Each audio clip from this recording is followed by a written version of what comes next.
Hello friends, जय हिंद। कैसे हो आप सब? आई होप आप सभी अच्छे होंगे और आपकी आने वाली 2025 के सभी एग्ज़ाम्स की तैयारी बहुत अच्छी चल रही होगी। जैसे कि आप सभी लोगों को पता है, RRB NTPC and group D के एग्ज़ाम होने वाले हैं। ठीक, तो उसी के लिए ये एक सीरीज़ चल रही है प्रीवियस ईयर क्वेश्चन की, और ये इतिहास के सभी प्रश्न हैं। लगभग हम लोग 1000 प्रीवियस ईयर क्वेश्चन, यानी आज के पहले जितने भी आरआरबी एनटीपीसी और ग्रुप डी में इतिहास के आपके प्रश्न बने हैं, उन सभी प्रश्नों का कलेक्शन है और इसमें लगभग हम लोग 1000 प्रश्न कवर करेंगे। तो जितना हो सके इस वीडियो को आप लोग शेयर ज़रूर कीजिए और आज हम लोग 20 क्वेश्चन कवर करेंगे। यदि आपने इसके पहले के लेक्चर नहीं देखे तो उनका लिंक हम नीचे डिस्क्रिप्शन में दे देंगे और ये पार्ट 8 है, जैसा कि आप यहाँ पर देख रहे होंगे। चलिए वीडियो स्टार्ट करते हैं। देखते हैं पहला प्रश्न क्या लिखा हुआ है। इसके पहले हम लोग 40 नंबर तक क्वेश्चन कवर कर लिए थे। देखते हैं 41 नंबर लिखा है, 1784 ईस्वी में यूरोपियनों द्वारा भारत में पुरातत्व संबंधी कार्य शुरू करने के साथ साथ एशियाटिक सोसाइटी या बंगाल का गठन किया गया था।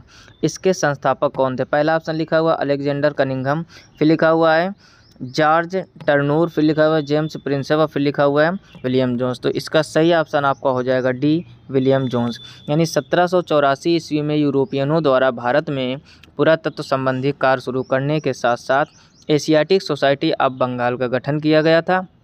इसके संस्थापक थे विलियम जोन्स। नेक्स्ट क्वेश्चन देखते हैं 42 नंबर लिखा हुआ है, जनरल माइकल ओडायर को किस स्वतंत्रता सेनानी ने गोली मारी थी? यानी जनरल माइकल ओडायर। सबसे पहली बात आप ये समझिए, ये वेरी इंपॉर्टेंट क्वेश्चन है आपका, कई बार एग्जामों में आ चुका है, चाहे वो एसएससी के एग्जाम हो चाहे वो रेलवे के एग्जाम हो। कह रहे जनरल माइकल ओडायर को किस स्वतंत्रता सेनानी ने गोली मारी थी? पहला लिखा हुआ ऊधम सिंह ने, फिर लिखा हुआ भगत सिंह ने और फिर लिखा हुआ सुखदेव ने और फिर लिखा हुआ चंद्रशेखर आज़ाद।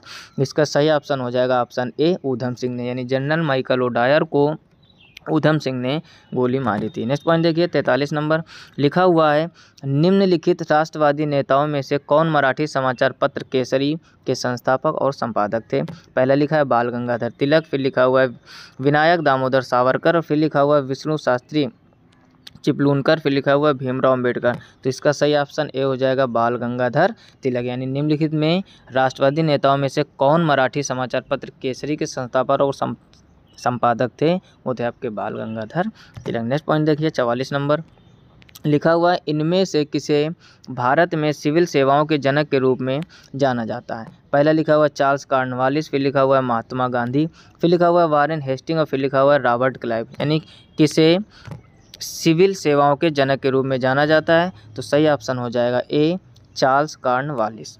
नेक्स्ट पॉइंट देखिए 45 नंबर क्या लिखा हुआ है, विजयनगर राजवंश के उस शासक का नाम बताइए जिसने 16वीं शताब्दी में शासन किया था? पहला लिखा है पुलकेशन द्वितीय, फिर लिखा हुआ राजा चोल, फिर लिखा हुआ आदि शंकर, फिर लिखा है कृष्णदेवराय।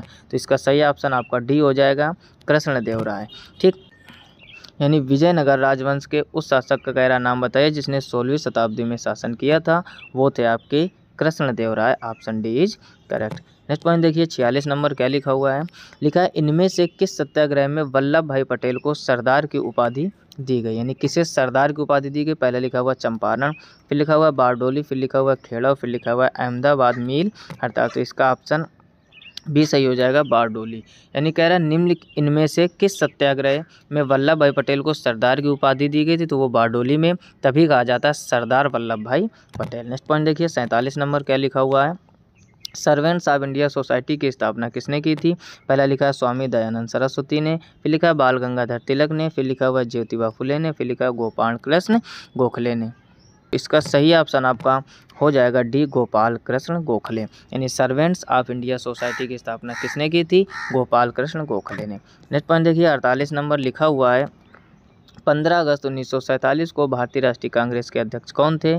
पहला लिखा है सरदार वल्लभ भाई पटेल, फिर लिखा हुआ जे.बी. कृपलानी, फिर लिखा पंडित जवाहरलाल नेहरू, फिर लिखा हुआ डॉक्टर राजेंद्र प्रसाद। तो इसका सही ऑप्शन हो जाएगा ऑप्शन बी, जे.बी. कृपलानी। यानी 15 अगस्त 1947 को भारतीय राष्ट्रीय कांग्रेस के अध्यक्ष जे.बी. कृपलानी थे। नेक्स्ट पॉइंट देखिए 49 नंबर लिखा हुआ भारत में देसी भाषा प्रेस अधिनियम किसने पेश किया? पहला लिखा लॉर्ड रिपन ने, फिर लिखा हुआ लॉर्ड डलहौजी, फिर लिखा हुआ लॉर्ड लिट्टन, फिर लिखा हुआ लॉर्ड विलिंगटन। तो इसका सही ऑप्शन हो जाएगा ऑप्शन सी लॉर्ड लिट्टन। यानी कह रहा है भारत में देसी भाषा प्रेस अधिनियम किसने पेश किया था? तो लॉर्ड लिट्टन ने।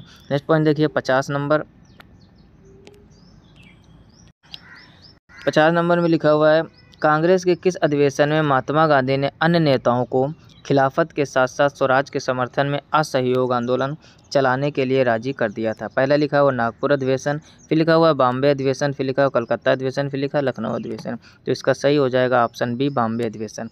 यानी कांग्रेस कह रहा किस अधिवेशन में, यानी कांग्रेस के बॉम्बे अधिवेशन में महात्मा गांधी ने अन्य नेताओं को खिलाफत के साथ साथ स्वराज के समर्थन में असहयोग आंदोलन चलाने के लिए जारी कर दिया था। नेक्स्ट पॉइंट देखते हैं 51 नंबर क्वेश्चन। 51 नंबर में लिखा हुआ है महात्मा गांधी के नेतृत्व में असहयोग आंदोलन कब से कब तक चलाया गया था? पहला लिखा है 1918 से 1920 तक, फिर लिखा हुआ 1915 से 1919 तक, फिर लिखा 1930 से 1935 तक, फिर लिखा 1920 से 1922 तक। तो इसका सही ऑप्शन डी हो जाएगा 1920 से 1922 तक। यानी 1920 से 1922 तक। यानी महात्मा गांधी के नेतृत्व में असहयोग आंदोलन कब से कब तक चलाया गया? तो सन 1920 से 1922 तक चलाया गया। नेक्स्ट पॉइंट देखते हैं 52 नंबर।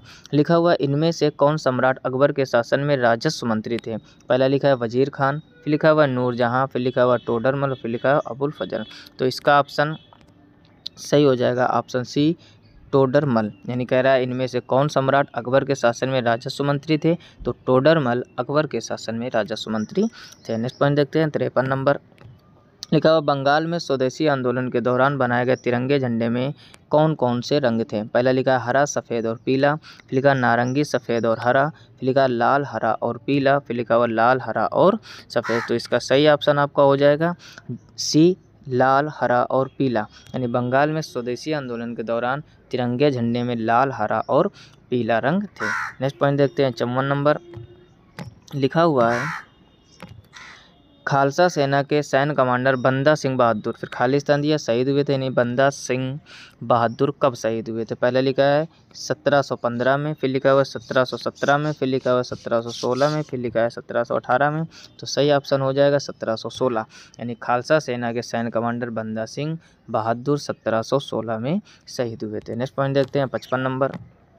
लिखा हुआ है मुंडक उपनिषद किससे संबंधित है? यानी जो मुंडक उपनिषद है वो किससे संबंधित? पहला लिखा है सामवेद से, फिर लिखा है अथर्ववेद से, फिर लिखा है यजुर्वेद से, फिर लिखा है ऋग्वेद से। तो इसका सही ऑप्शन हो जाएगा बी अथर्ववेद। यानी मुंडक उपनिषद अथर्ववेद से संबंधित है। वेदों से रिलेटेड और भी इंपॉर्टेंट पॉइंट बनते हैं, जैसे सबसे पुराना वेद कौन सा है? ऋग्वेद। और अगर आपको डिटेल में जानकारी लेनी है तो एग्जाम क्रैकर प्लेलिस्ट में जाइए, वहाँ पर हमने वैदिक सभ्यता और जितनी भी आपकी हड़प्पा सभ्यता इन सब से रिलेटेड सारे क्वेश्चनों का कलेक्शन एक जगह करके पढ़ाया हुआ है। जितने भी आपके आने वाले एग्जाम है, चाहे वो SSC CGL हो, चाहे वो CHSL हो, चाहे वो MTS हो, चाहे RRB NTPC हो, चाहे ग्रुप डी हो, और जो अभी हाल ही में हो गए SSC GD, सभी लोग जानते हो GK GS हर एक एग्ज़ाम के लिए बहुत ही महत्वपूर्ण टॉपिक है और ये जल्दी से कवर भी नहीं होता, इसमें आपको समय लगेगा। तो हर एक वीडियो लेक्चर आप ज़रूर देखिए और एग्ज़ाम क्रैकर प्लेलिस्ट को आप ज़रूर विजिट कीजिए, क्योंकि एग्ज़ाम क्रैकर प्लेलिस्ट इसी वजह से बनाई गई ताकि आने वाले एग्ज़ाम आप क्रैक कर सको। उसमें हर टाइप के क्वेश्चन का कलेक्शन मिल जाएगा। चलिए देखते हैं अगला क्वेश्चन क्या लिखा हुआ है। 56 नंबर। लिखा हुआ अलाउद्दीन खिलजी के शासनकाल में राज्य द्वारा निम्नलिखित में से किस प्रकार का कर नहीं लगाया गया था? पहला लिखा हुआ लघु उद्योगों पर कर, फिर लिखा हुआ कृषि पर कर, फिर लिखा हुआ आवास पर कर, फिर लिखा हुआ मवेशियों पर कर। तो इसका ऑप्शन ए सही हो जाएगा लघु उद्योगों पर कर। यानी अलाउद्दीन खिलजी के शासनकाल में राज्य द्वारा निम्नलिखित में से किस प्रकार का कर नहीं लगाया गया था? तो लघु उद्योगों पर कर नहीं लगाया गया था। नेक्स्ट क्वेश्चन देखते हैं 57 नंबर। लिखा हुआ स्वतंत्रता मेरा जन्मसिद्ध अधिकार है और मैं इसे लेकर रहूँगा का नारा किसने दिया था? पहला लिखा लाला लाजपत राय, फिर लिखा बिपिन चंद्र पाल, फिर लिखा भगत सिंह और फिर लिखा हुआ बाल गंगाधर तिलक। तो इसका सही ऑप्शन हो जाएगा बाल गंगाधर तिलक।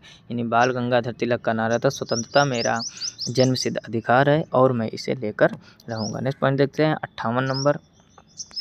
लिखा हुआ निम्नलिखित में से कौन सा स्थल बौद्धों के तीर्थ स्थलों में से नहीं है। पहले लिखा हुआ है बोध गया, फिर लिखा हुआ है सारनाथ, फिर लिखा हुआ है ग्वालियर और फिर लिखा हुआ है कुशीनगर। तो आप सभी लोग अच्छी तरह से जानते हो, एकदम आसान क्वेश्चन है। ग्वालियर आपका बौद्ध के तीर्थ स्थलों में शामिल नहीं, बाकी आपका बोध गया, सारनाथ, कुशीनगर ये सभी शामिल। अगला क्वेश्चन देखते हैं 59 नंबर। लिखा हुआ है लाल बाल पाल नाम से प्रसिद्ध स्वतंत्रता सेनानी को भारतीय राज्यों से संबंधित है, यानी किन भारतीय राज्यों से संबंधित है। पहले लिखा पंजाब, महाराष्ट्र और मद्रास, फिर लिखा हुआ बंगाल, राजस्थान और महाराष्ट्र, फिर लिखा महाराष्ट्र, पंजाब और राजस्थान, फिर लिखा पंजाब, महाराष्ट्र और बंगाल। तो इसका ऑप्शन डी सही हो जाएगा, पंजाब, महाराष्ट्र और बंगाल। नेक्स्ट पॉइंट देखते हैं 60 नंबर। लिखा हुआ बुद्ध चरित नामक महाकाव्य किसने लिखा था। पहले लिखा है गौतम बुद्ध, फिर लिखा हुआ है नागार्जुन, फिर लिखा हुआ हेमचंद, फिर लिखा हुआ अश्वघोष। तो इसका सही ऑप्शन डी हो जाएगा, अश्वघोष। यानी बुद्ध चरित नामक महाकाव्य किसने लिखा था, अश्वघोष ने। तो यहाँ तक हम लोगों ने 60 क्वेश्चन कवर कर लिए। अगर आपने इसके पहले के लेक्चर नहीं देखे हैं तो नीचे लिंक उनका डिस्क्रिप्शन में मिल जाएगा, या फिर आप प्लेलिस्ट में जाकर विजिट कर सकते हैं। जितना हो सके अपने दोस्तों में शेयर कीजिए, जो लोग भी एसएससी की या रेलवे की तैयारी कर रहे हों। मिलते हैं नेक्स्ट वीडियो में, तब तक अपना ख्याल रखिए, अच्छे से पढ़ाई कीजिए। तब तक के लिए जय हिंद, राधे राधे।